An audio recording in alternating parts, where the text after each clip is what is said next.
a lot of talk about the new energy that Simon Harris is going to bring to the role. At the Fine Gael Ardèche, if you saw, they had Simon Harris standing there and all his ministerial colleagues, and above them in big letters said, "A new energy."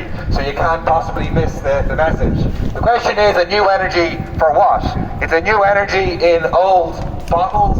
It is a new energy to pursue the back to basics agenda of Fine Gael and return to core values. What does that actually look like? What are the core values of Fine Gael? It's very, very clear. The core values of Fine Gael is representing big business ahead of the interests of ordinary workers. The core values of Fine Gael is representing the vulture funds, representing the big corporate landlords, not the interests of renters. The core value of Fine Gael is putting big agribusiness first, failing to even mention climate change in his speech at the Fine Gael Ardèche. That's what this government represents. That's the continuation.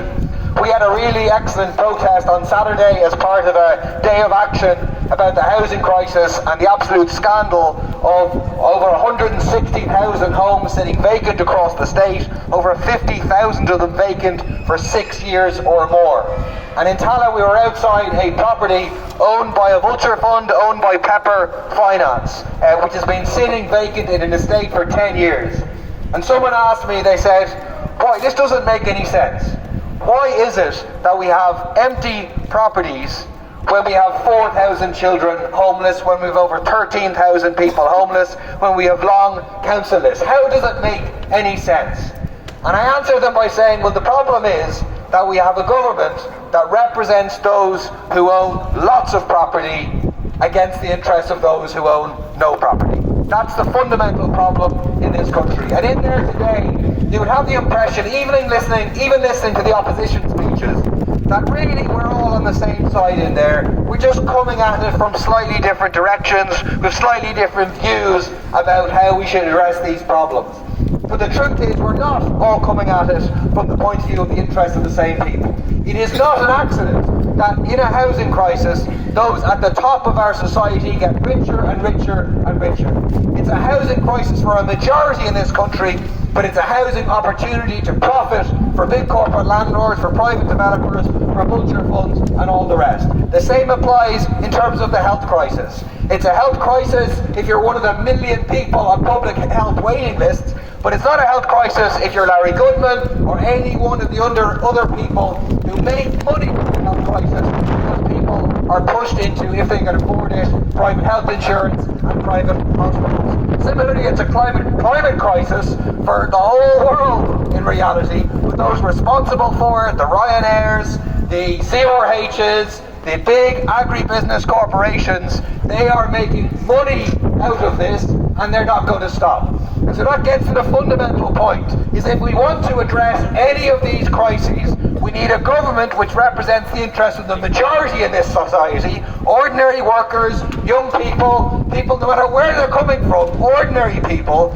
as opposed to the interests of the rich and the powerful. So we need to kick out Fianna Fáil and Fine Gael, and we need to have a left government that represents renters and takes on the corporate landlords, that represents ordinary people and takes on the big polluters, that tries to build a national health service and nationalises the private hospital industry. In other words, a government that fights for the kind of eco-socialist change that is necessary if we're going to have a society and a planet that is worth living on and is livable for most of humanity.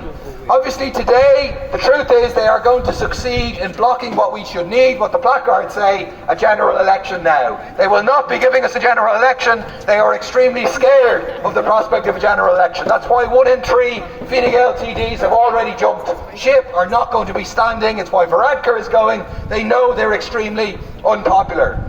But what we will have in less than 9 weeks' time is a local and European election. And this is an opportunity for people to give them an eviction notice, to say they are they're running out of time, we're going to get rid of them in the general election. Kick them out of the councils, kick them out of the European Parliament, and elect left and socialist councillors and members of the European Parliament. In doing so, and I finish on this, I think we have to tell people who want to kick Fianna Fáil and Fine Gael out, look very carefully at those who are suggesting that they're in opposition to it. Look at the likes of the various independents, with some honourable exceptions, but the various independents are just exiles from Fianna Fáil and Fine Gael and are simply looking to go back into coalition, become ministers in Fianna Fáil, Fine Gael government. Look at the Labour Party, which has spent, unfortunately, most of its history going in and out of government with Fianna Fáil and Fine Gael, letting down the people who look to it. Or look, unfortunately, at Sinn Féin, the largest opposition party, and the Social Democrats, who people look to for real change, but unfortunately continue to refuse to rule out coalition with Fianna Fáil and Fine Gael. At this stage, it's only People Before Profit and Solidarity that say we are not going into coalition with those parties, and we have to put on the agenda the idea of a left government without Fianna Fáil and Fine Gael, and call on all those parties that claim to offer an alternative to do that as well. Thanks very much, and go back in to vote against Simon Harris now.